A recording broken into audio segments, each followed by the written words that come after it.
इस वीडियो में हम द्विघात गुणनखंडन के कुछ उदाहरण देखेंगे। तो मैं पहला उदाहरण लेता हूं, 6 गुणा एक्स का वर्ग धन 3x। तो यहां पर मैं देख सकता हूं कि दोनों ही पद जो हैं वो 3x से विभाजित होते हैं, या मैं कहूं कि जो 3x है वो दोनों ही पदों का गुणनखंड है। तो क्यों ना इस 3x को हम बाहर ले लें। तो 3x मैं बाहर ले लेता हूं, तो अंदर मेरे पास बचेगा यहां पर 6 गुणा एक्स का वर्ग बटा 3x, ये होगा 2x, और धन यहां पर 3x बटा 3x होगा 1।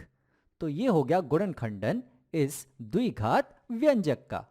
इसे हम आगे और कुछ नहीं कर सकते। अगर तुम्हें इसकी जांच करनी है तो यहां पर तुम इस 3x को इस कोष्टक से गुणा कर सकते हो। तो 3x गुणा 2x हो जाएगा 6 गुणा एक्स का वर्ग, और 3x गुणा 1 हो जाएगा धन 3x। तो यहां पर हमने देखा कि अगर हर पद का कोई समान गुणनखंड है तो उसे हम बाहर निकाल सकते हैं।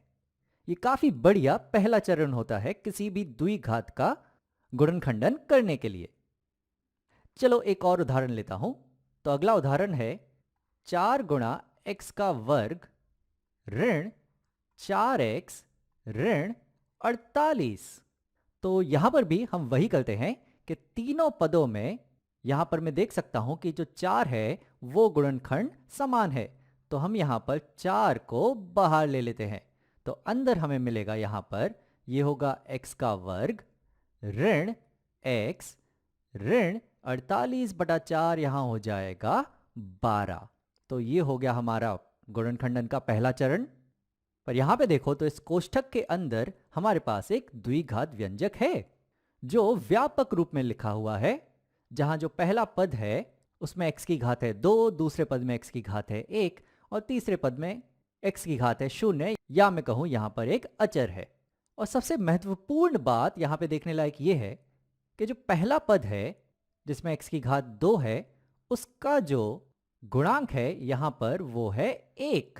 और जब भी किसी द्विघात के पहले पद का यानी कि x की घात 2 का गुणांक अगर 1 हो तो इसका गुणनखंडन करना हमने सीखा है।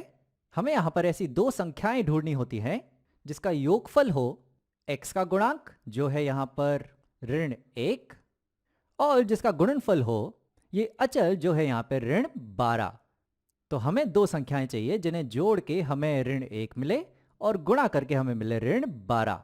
तो चलो मान लेता हूं वो दो संख्याएं मैं ले लेता हूं यहां पे a और b। तो यानी कि हमें चाहिए कि a धन b होना चाहिए ऋण 1, और a गुणा b होना चाहिए ऋण 12।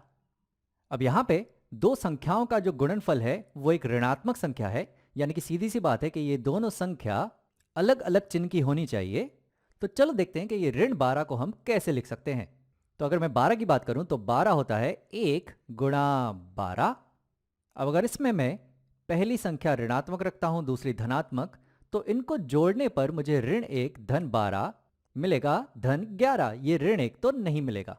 और अगर मैं यहां ये दूसरी संख्या ऋणात्मक रखता हूं तो इन दोनों को जोड़ने पे मुझे मिलेगा 1 ऋण 12 यानी कि ऋण 11, ये ऋण 1 तो नहीं मिलेगा। तो चलो 12 का दूसरा गुणनखंडन देखते हैं। तो 12 को दूसरे तरीके से मैं लिख सकता हूं कि ये है 2 गुणा 6। अब यहां पर भी अगर इसे मैं ऋणात्मक रख दूं तो ऋण 2 धन 6 ये होगा धन 4, ये ऋण 1 नहीं होगा। या मैं इसे ऋणात्मक रख दूं तो इसे जोड़ने पर 2 ऋण 6 यानी कि ऋण 4 मिलेगा, ऋण 1 तो नहीं मिलेगा। तो अगला गुणनखंडन देखते हैं जो है 3 गुणा 4। यह है 12 का गुणनखंड। अगर मैं यहां पर पहली संख्या को ऋणात्मक रख दूं और इन्हें जोड़ूं तो यह होगा ऋण 3 धन 4, यह होगा धन 1। तो मैं काम करता हूं, 4 को मैं ऋणात्मक रख देता हूं, और अब अगर इन्हें मैं जोड़ूंगा तो मुझे मिलेगा ऋण 4 धन 3 यानी कि ऋण 1। तो a और b होंगे 3 और ऋण 4, क्योंकि इन्हें जोड़ने पे मिलेगा ऋण 1 और गुणा करने पे मिलेगा ऋण 12। तो a है 3, b है ऋण 4।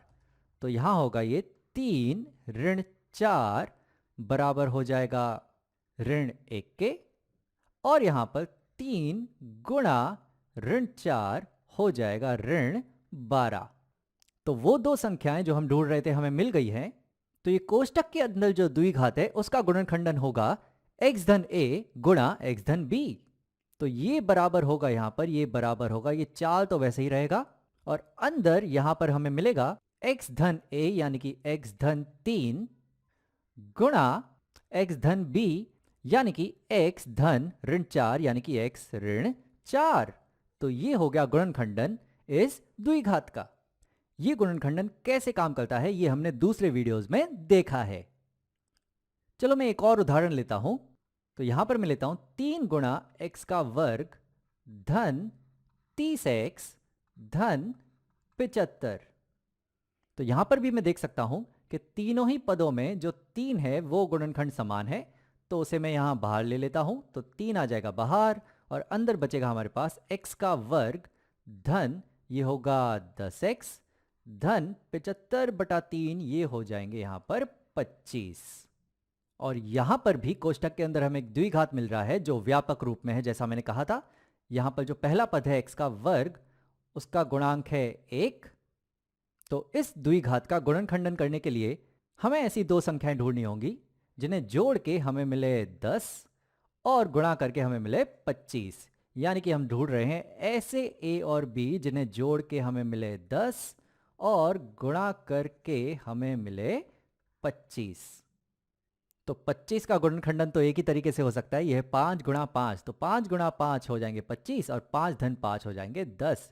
तो हमारे जो a और b हैं वो है 5 और 5। तो 5 धन 5 हो गए 10 और 5 गुणा 5 ये हो गए 25। तो यहां पर इस कोष्ठक का गुणनखंडन हो चुका है, वो होगा x धन a गुणा x धन b। तो यहां पर ये 3 को तो मैं वैसे ही रखता हूं और यहां पर हमें मिलेगा x धन a यानी कि x धन 5 गुणा x धन b यानी कि x धन 5 फिर से। और अगर ध्यान दो तो ये दरअसल बराबर है 3 गुणा x धन 5 का पूर्ण वर्ग। अगर हम ध्यान देते तो यहां पर ये जो कोष्ठक है ये दरअसल पूरा का पूरा x धन 5 का पूर्ण वर्ग है, क्योंकि यहां पर ये जो अचर है ये एक पूर्ण वर्ग है 5 का, तो ये दरअसल है 5 का वर्ग। और ये जो बीच वाला पद है ये दरअसल है 2 गुणा 5 गुणा x और पहला पद है x का वर्ग। तो ये दरअसल एक पूर्ण वर्ग था। तो किसी तरीके से भी करते तो मैं यहां इस द्विघात का गुणनखंडन मिल जाता।